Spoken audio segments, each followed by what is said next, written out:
Hi friends, welcome. I was getting ready to film a video on slow stitching, and I thought that you guys might enjoy seeing my little sewing kit here and what I have in it. And if you're new to sewing, we might want to start trying to gather up a few little supplies. Now, you don't have to have everything that I have in here, but I'll just show you what I have in here, and so we'll get started. Now, this little bag here is one that my daughter bought for me, and my kids get me things like this, crafty things a lot of times for my birthday or Mother's Day or whatever. But anyway, I found a couple of little pins here. They're just lapel pins, actually, and I just pinned them on here. I found these at Goodwill a few years ago, and I really like these sewing machines, and so just pinned them on there. So let's open this up here and get started.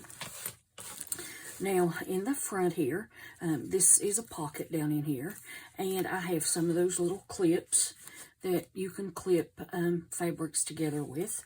And so I have several of those pinned on there. Then I have just a pencil, like a mechanical pencil. I've got one of those in there. And then I have my little ruler that it's a Singer, and you can slide this little piece here to measure seam allowances or whatever you need to measure. So there's that. And then I have this Sewline glue pen, and I absolutely love this thing. It has these sticks of glue in it, and this is for like when you do English paper piecing, or even like applique, to hold your little pieces in place just long enough to get your pieces sewn. And down in here, I have my thimble. This is a Clover thimble, and it's a really nice one. The piece here that fits over your finger is silicone, and then the bottom here really, hugs that needle. And so I like, this is my favorite thimble. So there's that, and then I have a seam ripper in here because, we all have to rip out those seams from time to time. And then I just have a couple of the chalk marking pencils for marking seam allowances or whatever you need to mark. Okay, and then up here, you can get into the pouch here, or you can unzip. We'll start with the needles first. I have a ton of needles in here. Now, this is just some beading needles and beading thread that I had stuck in there. And that usually doesn't stay in here. But these needles here, let's get this over to the side.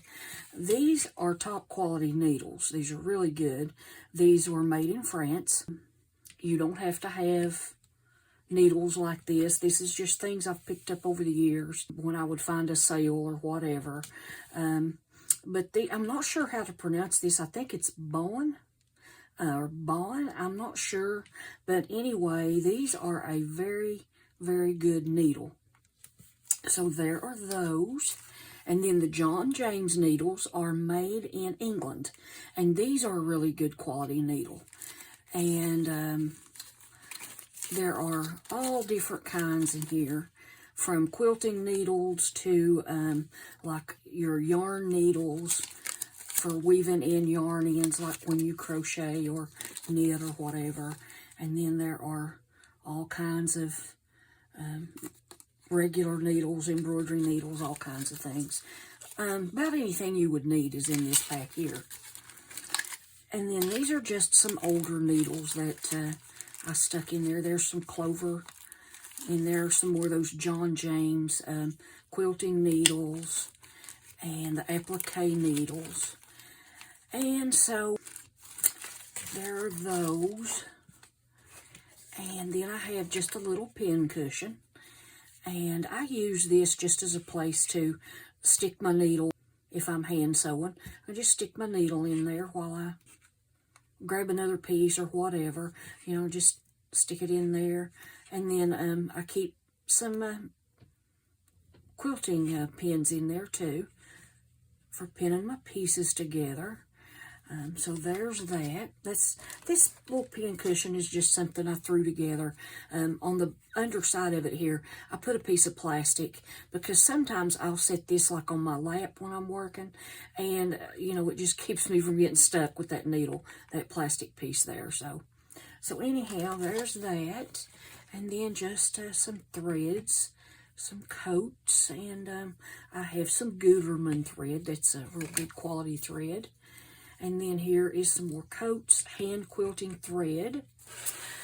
And I have my little fabric cutter here, my rotary cutter, and some blades. And I ordered these from Amazon, and these are really good blades. I've not had a problem with them. And so we'll put this over to the side. And this is a little cutting mat that I found at Dollar Tree, of all places. And so I like to carry this if I'm traveling or just working, you know, even in the kitchen or living room. But anyway, this little cutter is just, it just has the, what size is this? The 18 millimeter little blade on it. But it's perfect for just putting hand sewing blocks, quilt blocks together, cutting them out. So there's that. It especially works well with little scraps that you have. And then here is just a pair of Singer scissors. And guys, these are a really good little pair of scissors. I really like these. So there are those. There's some more hand quilting thread. And this thing here, I'll show you this first. Here is just a quilting ruler. And I use this little ruler with this mat. I just line it up and cut my pieces. And so I think I found this at Walmart years ago, maybe 5 or 6 years ago, on clearance for a couple of dollars, maybe $1. I don't know. It wasn't much at all.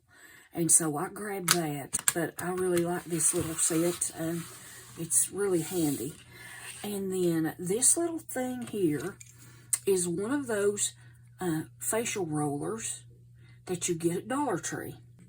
Now you can get something that looks like this. It's a little bit narrower through Amazon and maybe Joann's Fabrics and fabric shops here and there.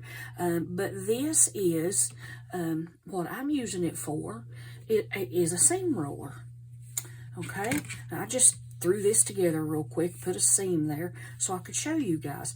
When you're doing your hand quilting and you don't want to use an iron, or you're someplace out and about and you can't use an iron, you can just roll this seam and it does the job that your iron would do. Look at that. And so I really like this. And as I said, it's one of those facial rollers, and it says you can chill it in the freezer and just roll it on your face, and it's supposed to be relaxing and good for your skin or whatever, and I'm sure it's good for that. But this is, you know, at $1.25, you know, it's a much cheaper option than, you know, the $8 or $9 or $10 little seam roller that, you know, that you get. That was designed specifically for that. And it's, I mean, when you see one, it's basically the same thing. And so it works really, really well for this. So there you go. And if you need to open a seam here and press your seam open, it's the same thing. You just roll that out there and it works great. So there you go. But anyway, I like that a lot. So there's that.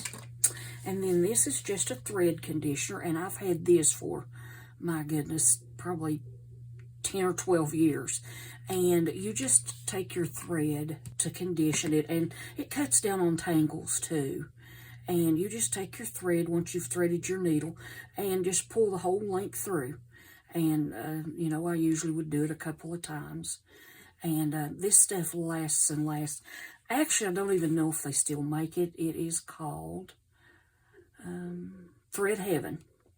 Thread conditioner and protectant. You can check and see if they still have it. I don't even know if they make it now. But I've used these, and they're just they work just as well. So don't think you have to go out and buy, you know, a lot of tools or even anything expensive, because you don't.